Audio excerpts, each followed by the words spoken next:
أعوذ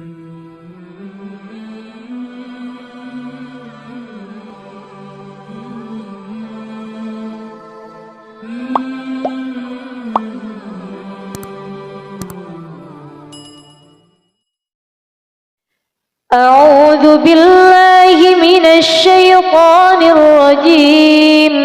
بسم الله الرحمن الرحيم. إذا وقعت الواقعة ليس لوقعتها كاذبة خافضة رافعة. إذا رجت الأرض رجا وبست الجبال بسا فكانت هباء منبثا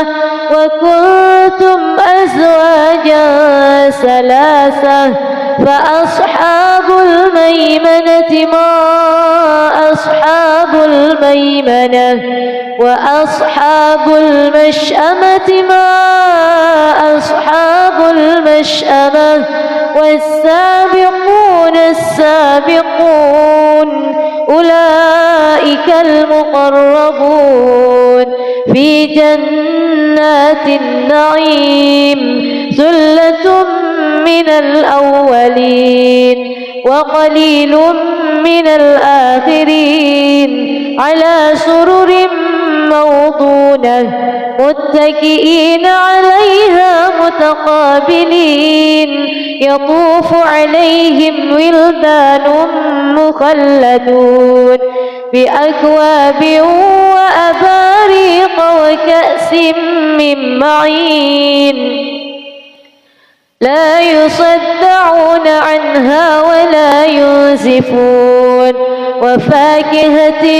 مما يتخيرون ولحم طير مما يشتهون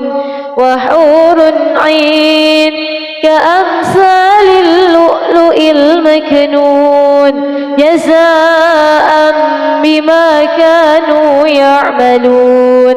لا يسمعون فيها لغوا ولا تأثيما إلا قيلا سلاما. وأصحاب اليمين ما أصحاب اليمين في سدر مخضود وطلح ممدود وظل ممدود وماء مسكوب وفاكهة كثيرة لا مقطوعة ولا ممنوعة وفرش مرفوعة. إنا أنشأناهن إنشاء فجعلناهن أبكارا عربا أترابا لأصحاب اليمين. ثلة من الأولين وثلة من الآخرين. وأصحاب الشمال ما أصحاب الشمال في سموم وحميم وظل من يحموم لا بارد ولا كريم. إنهم كانوا قبل ذلك مترفين وكانوا يصرون على الحنث العظيم وكانوا يقولون أإذا متنا وكنا ترابا وعظاما أإنا لمبعوثون أو آباؤنا الأولون. قل إن الأولين والآخرين لمجموعون إلى ميقات يوم معلوم. ثم إنكم أيها الضالون المكذبون لآكلون من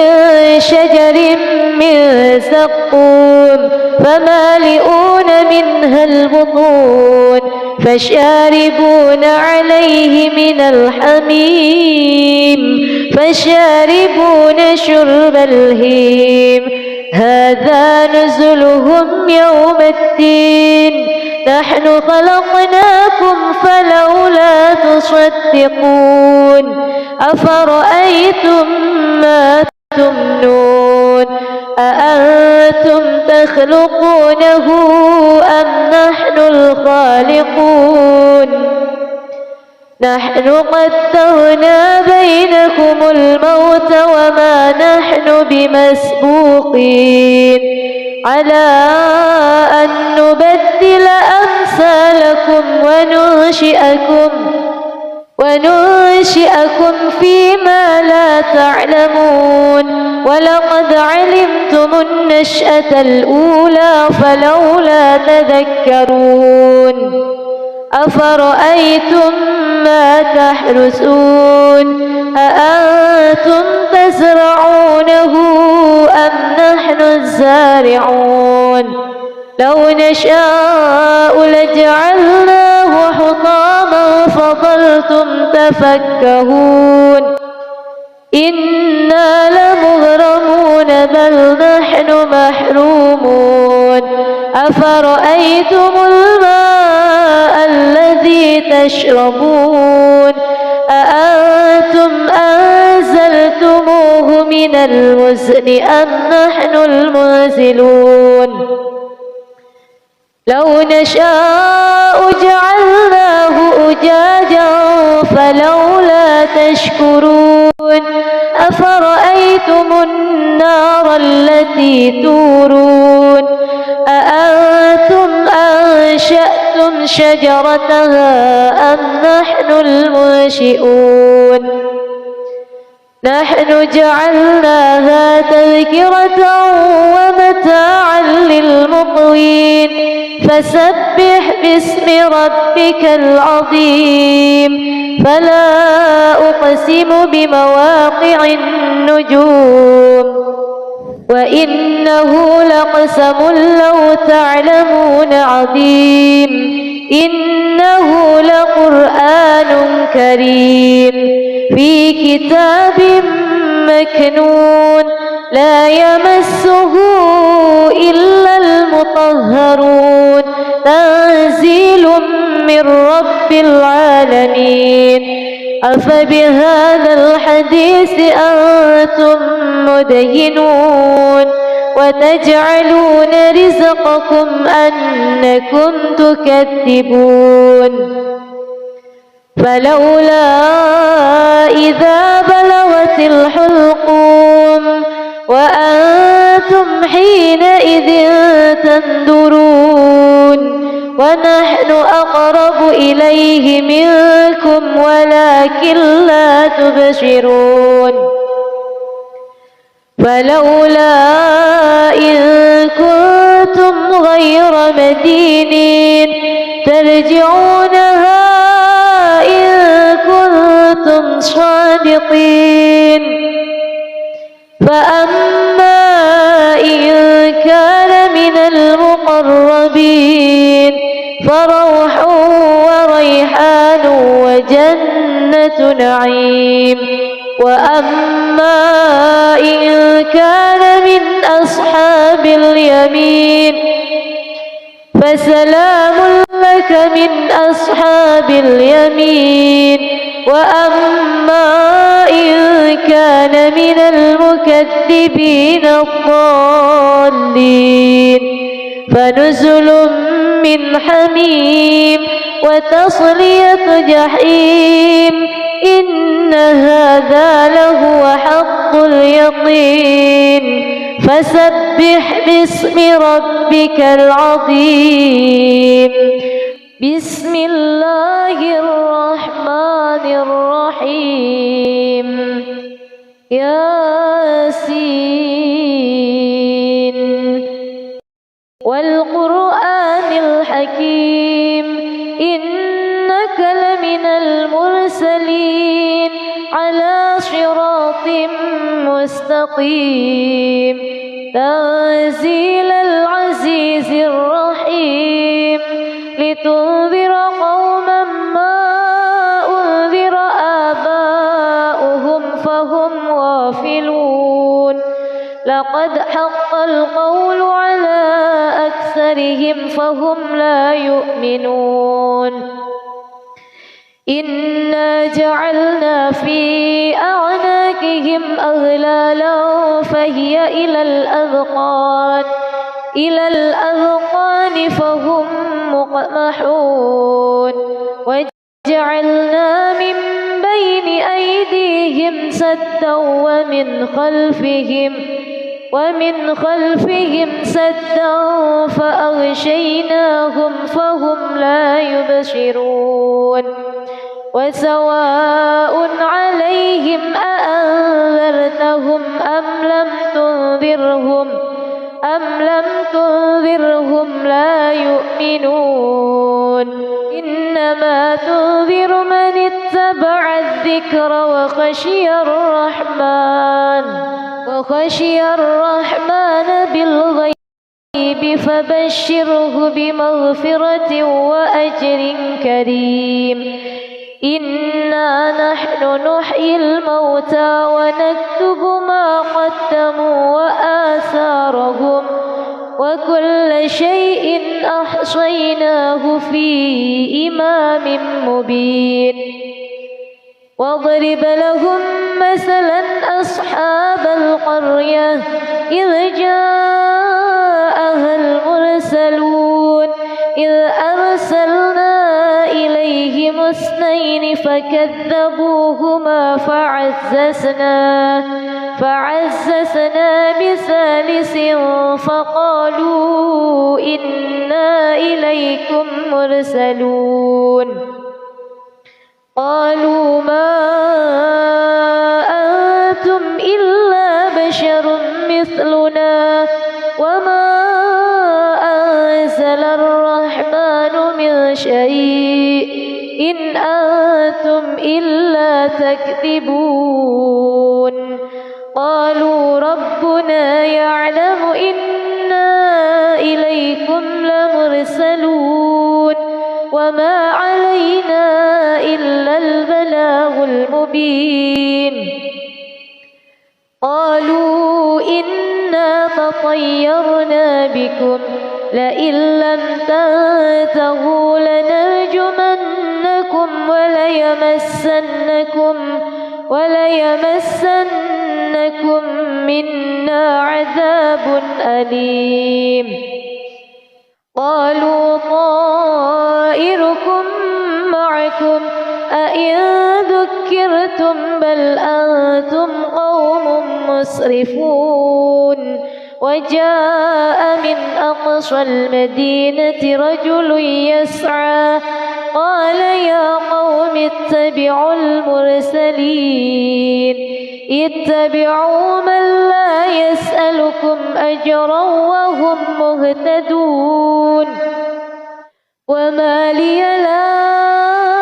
أعبد الذي فطرني وإليه ترجعون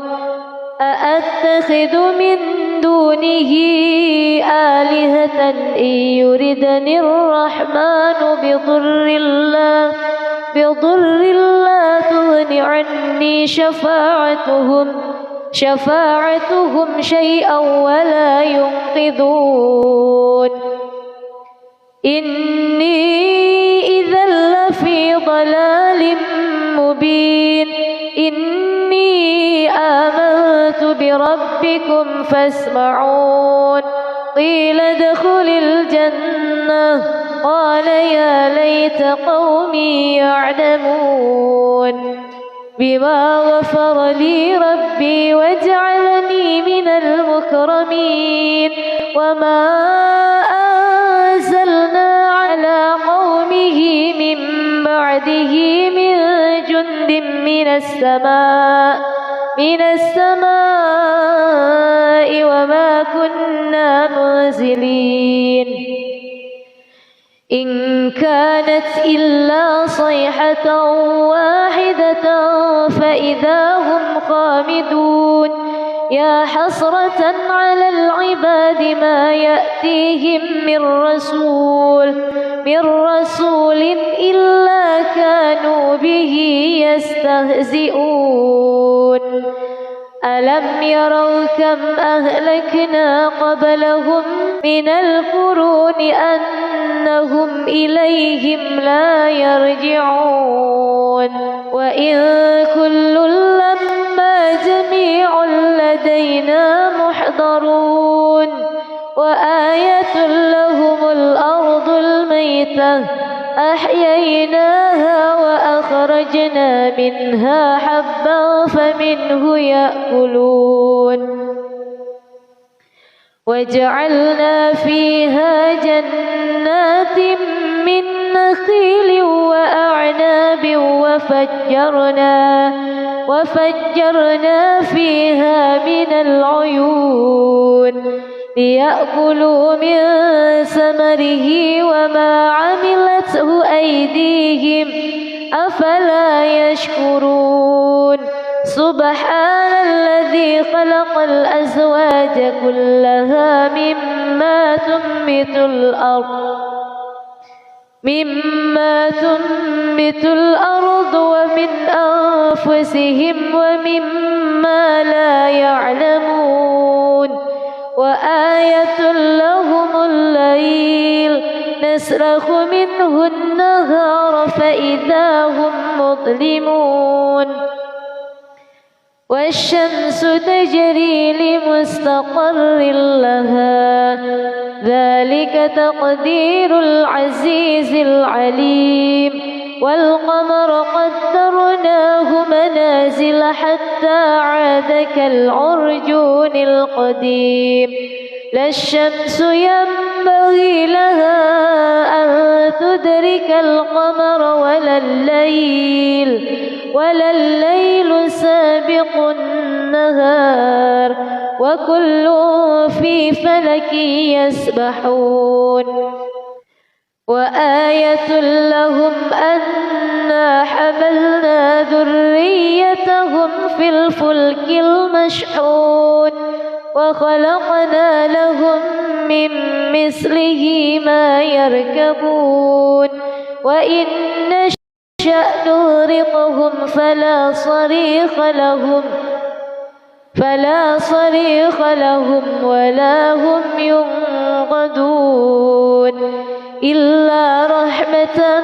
منا ومتاعا إلى حين وإذا قيل لهم اتقوا ما بين أيديكم وما خلفكم لعلكم ترحمون وما تأتيهم من آية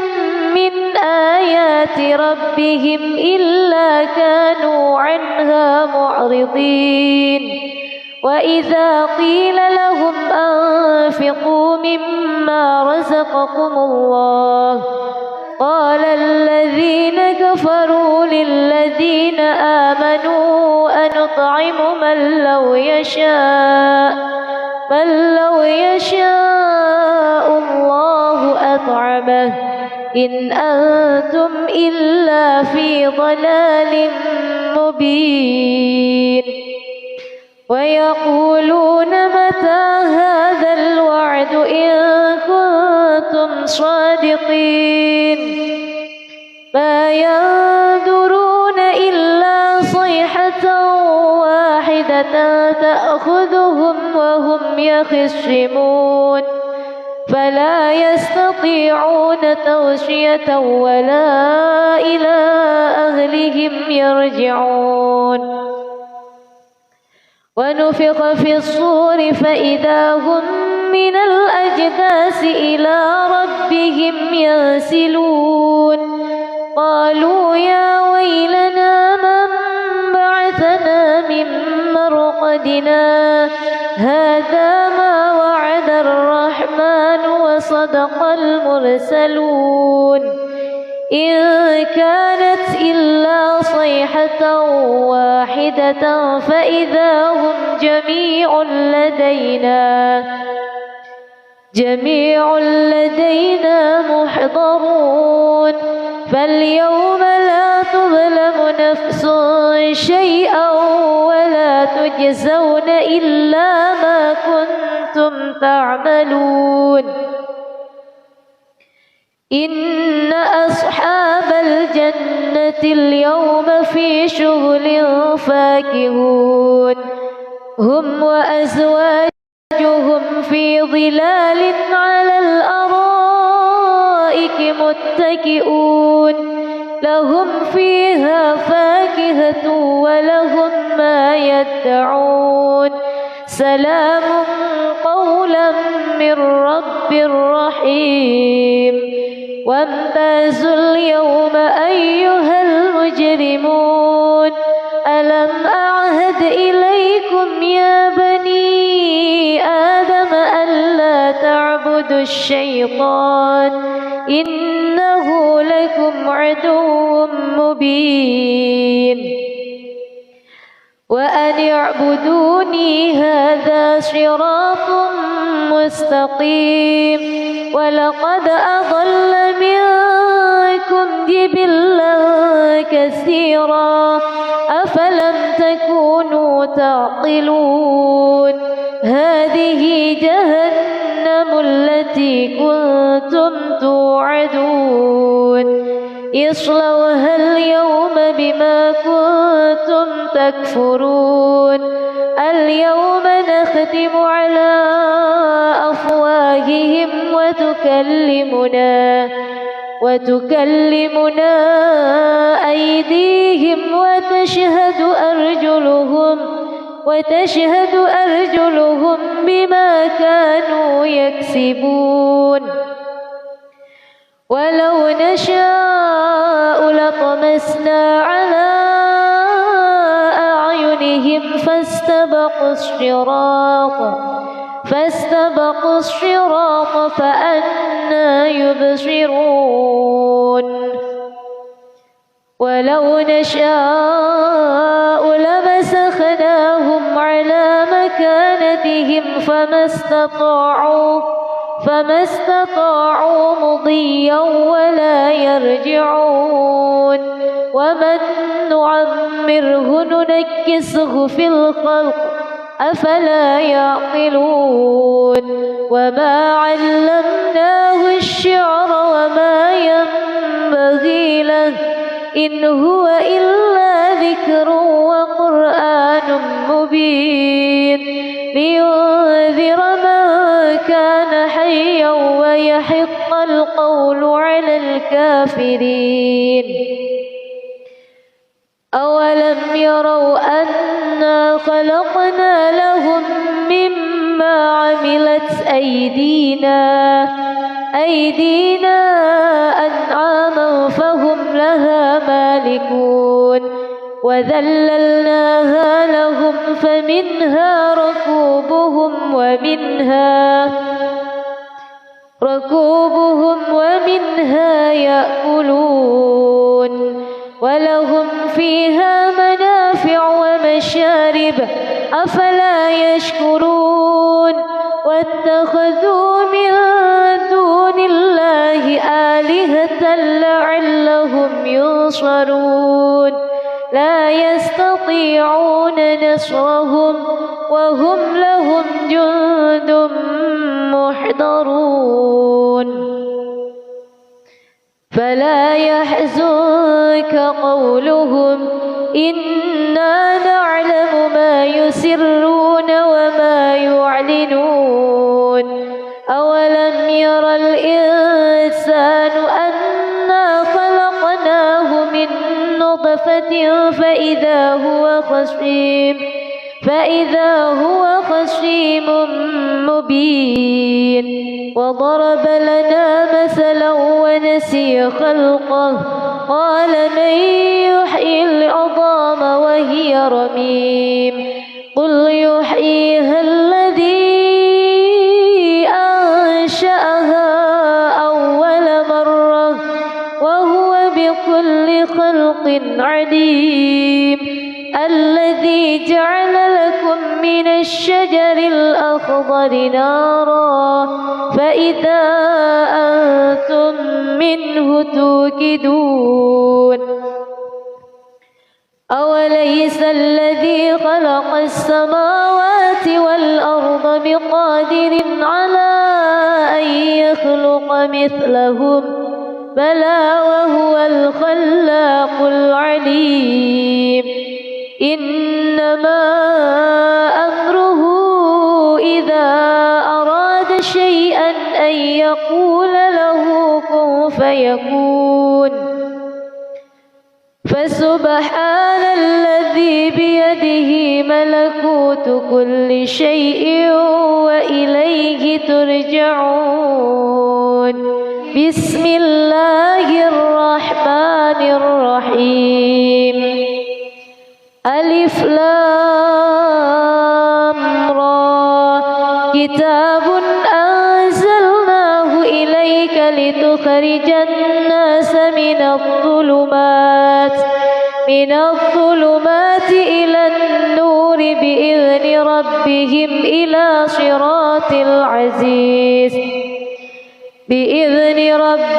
إلى صراط العزيز الحميد الله الذي له ما في السماوات وما في الأرض وويل للكافرين من عذاب شديد الذين يستحبون الحياة الدنيا على الآخرة ويصدون عن سبيل الله ويبغونها عوجا أولئك في ضلال بعيد وما أرسلنا من رسول إلا بلسان قومه ليبين لهم فيضل الله من يشاء ويهدي من يشاء وهو العزيز الحكيم ولقد أرسلنا موسى بآياتنا أن أخرج قومك من الظلمات إلى النور وذكرهم بأيام الله إن في ذلك لآيات لكل صبار شكور وإذ قال موسى لقومه اذكروا نعمة الله عليكم إذ أنجاكم من آل فرعون يسومونكم سوء العذاب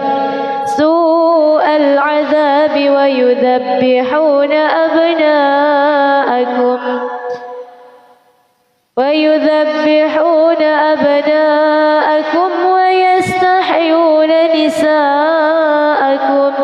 وفي ذلكم بلاء من ربكم عظيم وإذ تأذن ربكم لئن شكرتم لأزيدنكم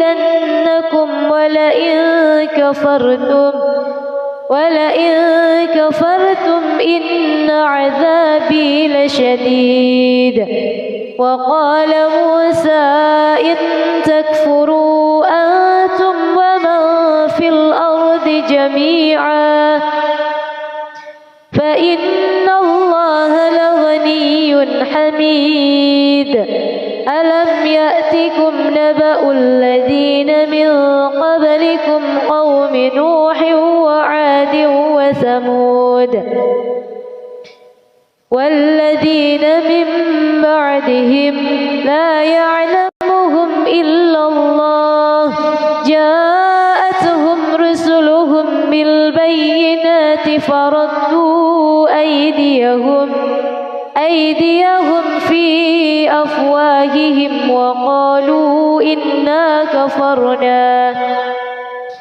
إنا كفرنا بما أرسلتم به وإنا لفي شك مما تدعوننا إليه مريب. قالت رسلهم أفي الله شك فاطر السماوات والأرض يدعوكم ليغفر لكم من ذنوبكم ويؤخركم إلى أجل مسمى. قالوا إن أنتم إلا بشر مثلنا تريدون أن تصدونا عما كان يعبد آباؤنا فأتونا بسلطان مبين. قالت لهم رسلهم إن نحن إلا بشر مثلكم ولكن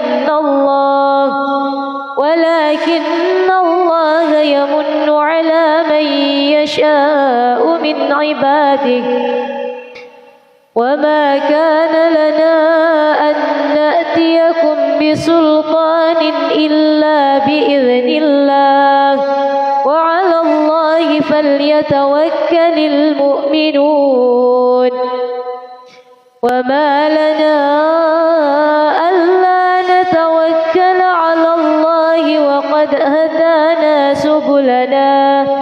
ولنصبرن على ما آذيتمونا وعلى الله فليتوكل المتوكلون. وقال الذين كفروا لرسلهم لنخرجنكم من أرضنا أو لتعودن في ملتنا. فأوحى إليهم ربهم لنهلكن الظالمين ولنسكننكم الأرض من بعدهم ذلك لمن خاف مقامي وخاف وعيد. واستفتحوا وخاب كل جبار عنيد. من ورائه جهنم ويسقى من ماء صديد يتجرعه ولا يكاد يسيغه ويأتيه الموت من كل مكان وما هو بميت ومن ورائه عذاب غليظ. مثل الذين كفروا بربهم أعمالهم كرماد اشتدت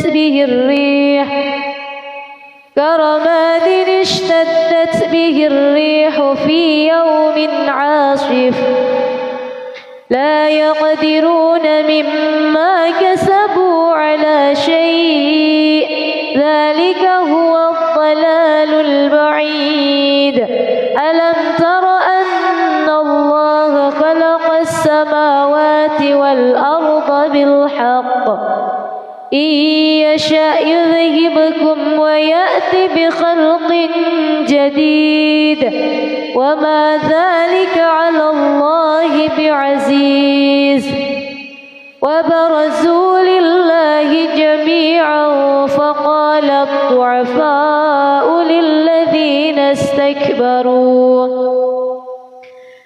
للذين استكبروا إنا كنا لكم تبعا فهل أنتم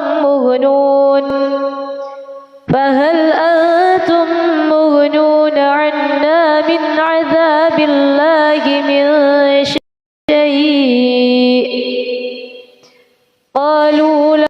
لو هدانا الله لهديناكم سواء علينا أجزعنا أم صبرنا لنا محيص. وقال الشيطان لما قضي الأمر إن الله وعدكم وعد الحق ووعدتكم فأخلفتكم وما كان لي عليكم من سلطان إلا أن دعوتكم فاستجبتم لي فلا تلوموني ولوموا أنفسكم ما أنا بمصرخكم وما أنتم بمصرخي إني كفرت بما أشركتمون من قبل إن الظالمين لهم عذاب أليم. وأدخل الذين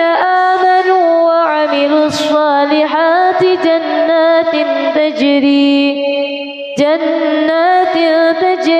من تحتها الأنهار خالدين فيها بإذن ربهم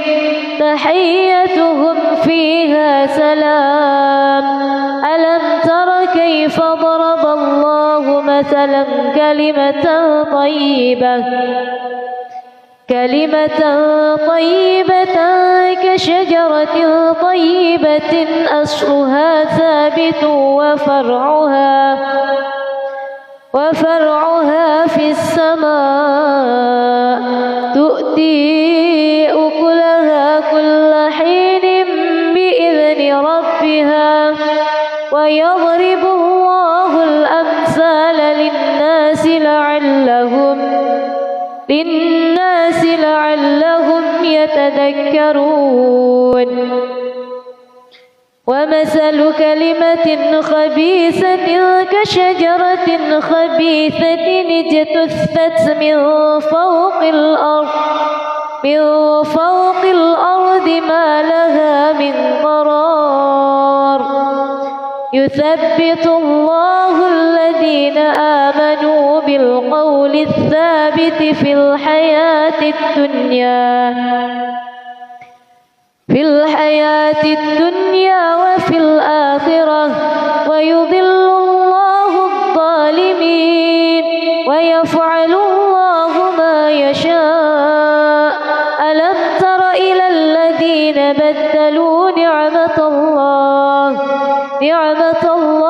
كفرا وأحلوا قومهم دار البوار جهنم يصلونها وبئس القرار. وجعلوا لله أندادا ليضلوا عن سبيله قل تمتعوا فإن مصيركم إلى النار. قل لعبادي الذين آمنوا يقيموا الصلاة وينفقوا مما رزقناهم سرا وعلانية من قبل أن يأتي يوم لا بيع فيه ولا خلال. الله الذي خلق السماوات والأرض وأنزل من السماء ماء فأخرج به من الثمرات رزقا لكم وسخر لكم الفلك لتجري في البحر بأمره وسخر لكم الأنهار وسخر لكم الشمس والقمر دائبين وسخر لكم الليل والنهار وآتاكم من كل ما سألتموه وإن تعدوا نعمة الله لا تحصوها إن الإنسان لظلوم كفار.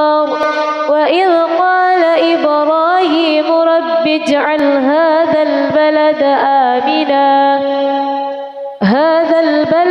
آمنا واجنبني وبني أن نعبد الأصنام رب إنهن أضللن كثيرا من الناس فمن تبعني فإنه مني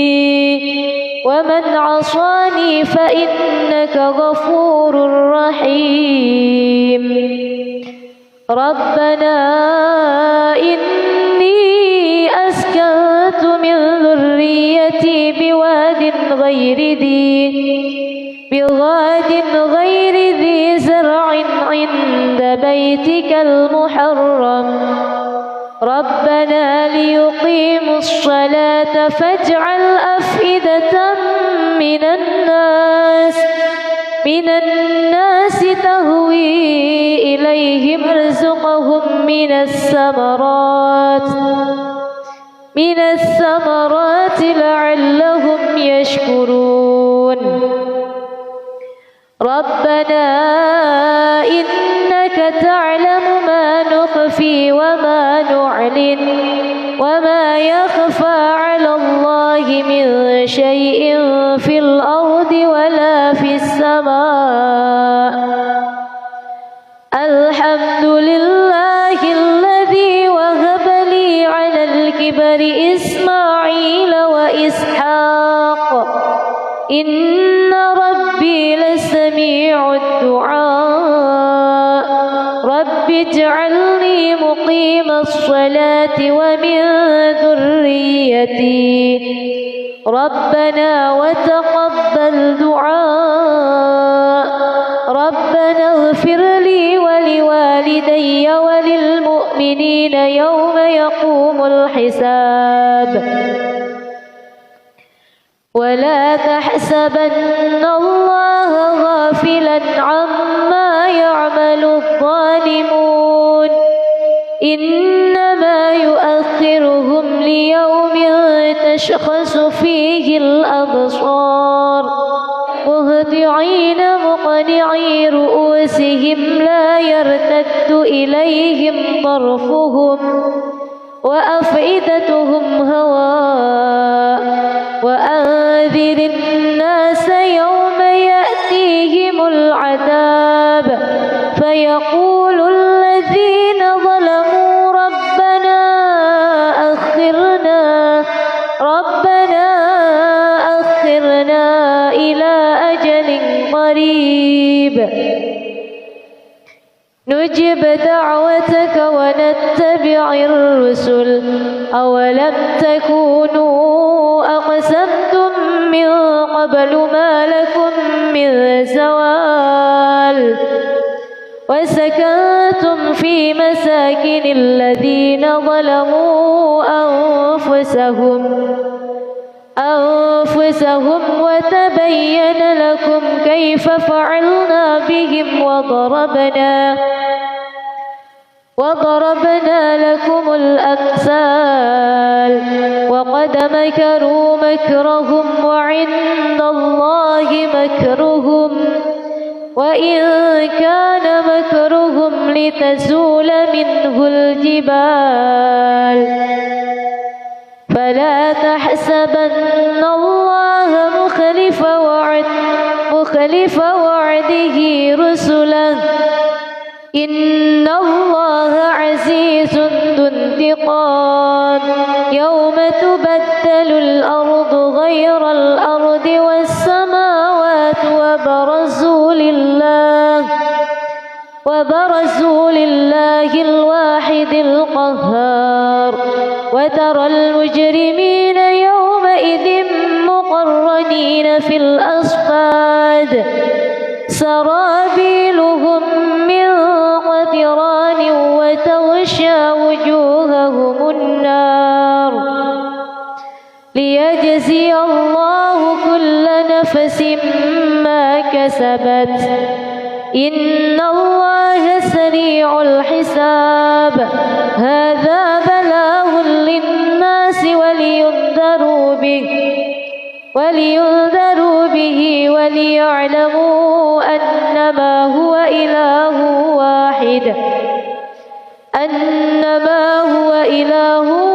واحد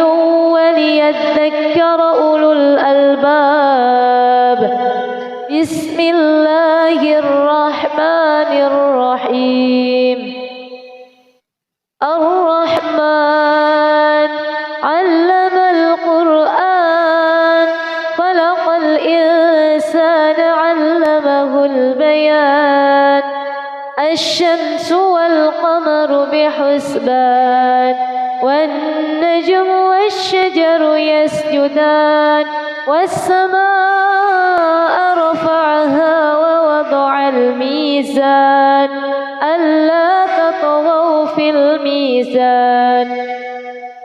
وأقيموا الوزن بالقسط ولا تخسروا الميزان والأرض وضعها للأنام فيها فاكهة والنخل ذات الأكمام والحب ذو العصف والريحان. فبأي آلاء ربكما تكذبان؟ خلق الإنسان من صلصال كالفخار وخلق الجان من مارج من نار. فبأي آلاء ربكما تكذبان؟ رب المشرقين ورب المغربين. فبأي آلاء ربكما تكذبان؟ مرج البحرين يلتقيان بينهما برزخ لا يبغيان. فبأي آلاء ربكما تكذبان؟ يخرج منهما اللؤلؤ والمرجان. فبأي آلاء ربكما تكذبان؟ وله الجوار المنشآت في البحر كالأعلام. فبأي آلاء ربكما تكذبان؟ كل من عليها فان ويبقى وجه ربك ذو الجلال والإكرام. فبأي آلاء ربكما تكذبان؟ يسأله من في السماوات والأرض كل يوم هو في شأن. فبأي آلاء ربكما تكذبان؟ سنفرغ لكم أيها الثقلان. فبأي آلاء ربكما تكذبان؟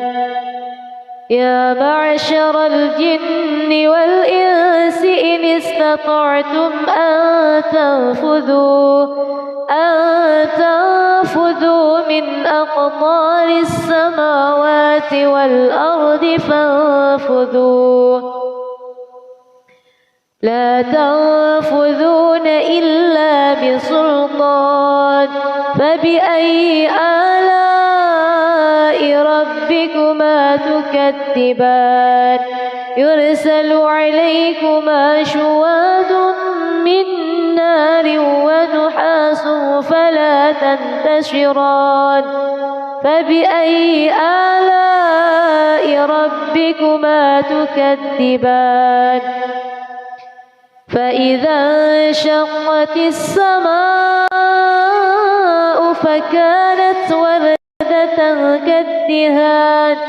فبأي آلاء ربكما تكذبان؟ فيومئذ الإنس ولا جان. فبأي آلاء ربكما تكذبان؟ يعرف المجرمون بسيماهم فيؤخذ بالنواصي والأقدام. فبأي آلاء ربكما تكذبان هذه جهنم التي يكذب بها المجرمون يطوفون بينها وبين حميم آن فبأي آلاء ربكما تكذبان ولمن خاف مقام ربه جنتان فبأي آلاء ربكما تكذبان ذواتا أفنان فبأي آلاء ربكما تكذبان فيهما عينان تجريان فبأي آلاء ربكما تكذبان فيهما من كل فاكهة زوجان فبأي آلاء ربكما تكذبان فيهما من كل فاكهة زوجان فبأي آلاء ربكما تكذبان متكئين على فرش بطائنها من استبرق وجنى الجنتين دان فبأي آلاء ربكما تكذبان فيهن قاصرات الطرف لم يطمثهن إنس قبلهم ولا جان فبأي آلاء ربكما تكذبان فيهما من كل فاكهة زوجان فبأي آلاء ربكما تكذبان متكئين على فرش بطائنها من استبرق وجنى الجنتين دان فبأي آلاء ربكما تكذبان فيهن قاصرات الطرف لم يطمثهن إنس قبلهم ولا جان فبأي آلاء ربكما تكذبان كأنهن الياقوت والمرجان فبأي آلاء ربكما تكذبان هل جزاء الإحسان إلا الإحسان فبأي آلاء ربكما تكذبان ومن دونهما جنتان فبأي آلاء ربكما تكذبان مدهامتان فبأي آلاء ربكما تكذبان فيهما عينان نضاختان فبأي آلاء ربكما تكذبان فيهما فاكهة ونخل ورمان فبأي آلاء ربكما تكذبان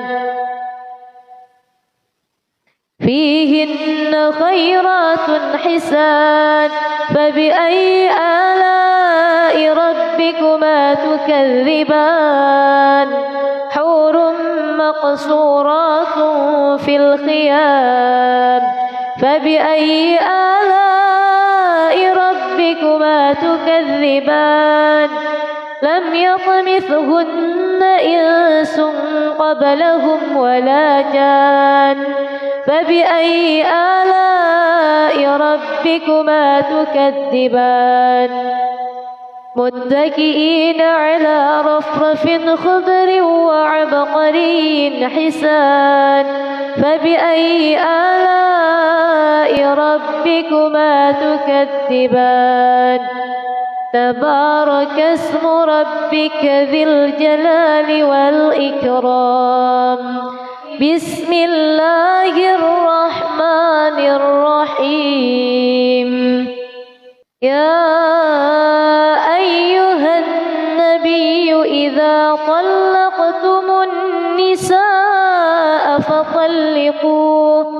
فطلقوهن لعدتهن وأحصوا العدة واتقوا الله ربكم لا تخرجوهن من بيوتهن ولا يخرجن إلا أن يأتين بفاحشة مبينة وتلك حدود الله ومن يتعد حدود الله فقد ظلم نفسه لا تدري لعل الله يحدث بعد ذلك أمرا فإذا بلغن أجلهن فأمسكوهن بمعروف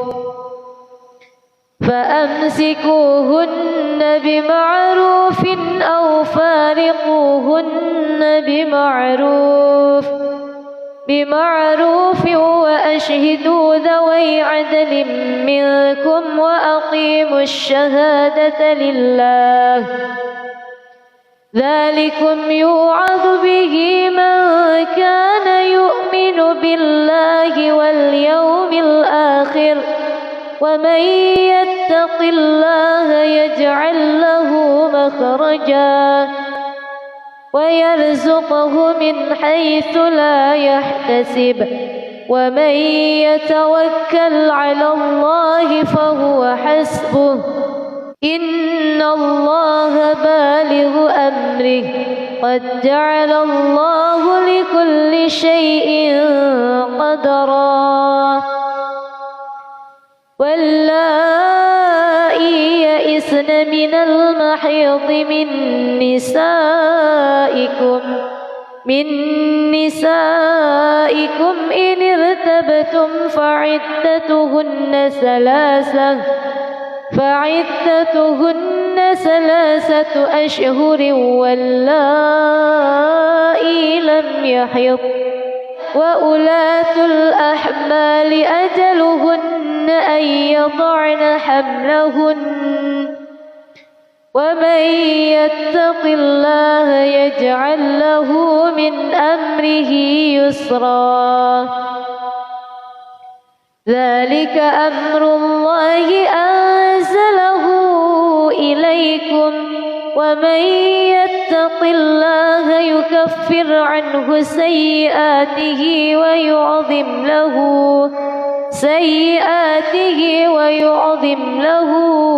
أجرا أسكنوهن من حيث سكنتم من وجدكم ولا تضاروهن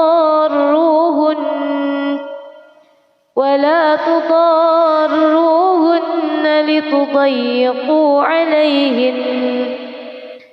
وإن كن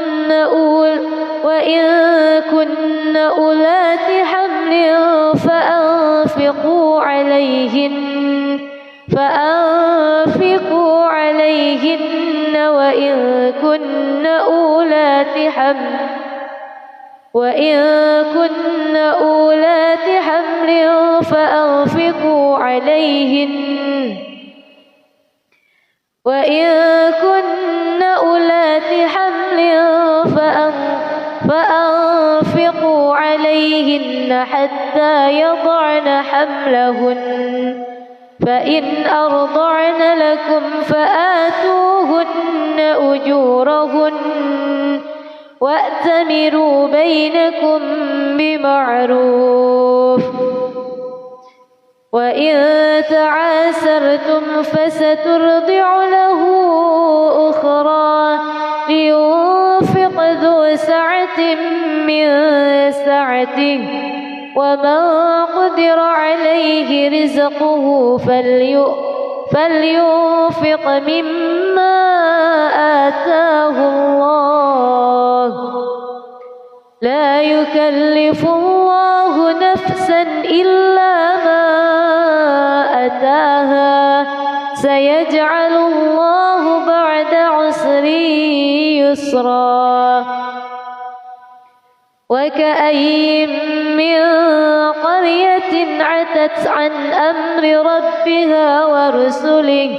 ورسله فحاسبناها حسابا شديدا وعذبناها عذابا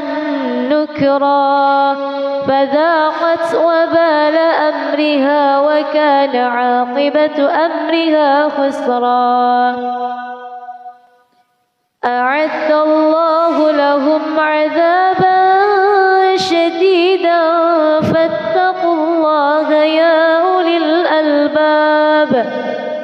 الذين آمنوا قد أنزل الله إليكم ذكرا رسولا يتلو عليكم آيات الله مبينات ليخرج الذين آمنوا وعملوا الصالحات من الظلمات إلى النور ومن يؤمن بالله ويعمل صالحا يدخله جنات تجري من تحتها الأنهار خالدين فيها أبدا قد أحسن الله له رزقا الله الذي خلق 7 سماوات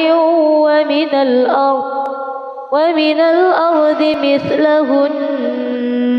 يتنزل الأمر بينهن لتعلموا أن الله على كل شيء قدير وأن الله قد أحاط بكل شيء علما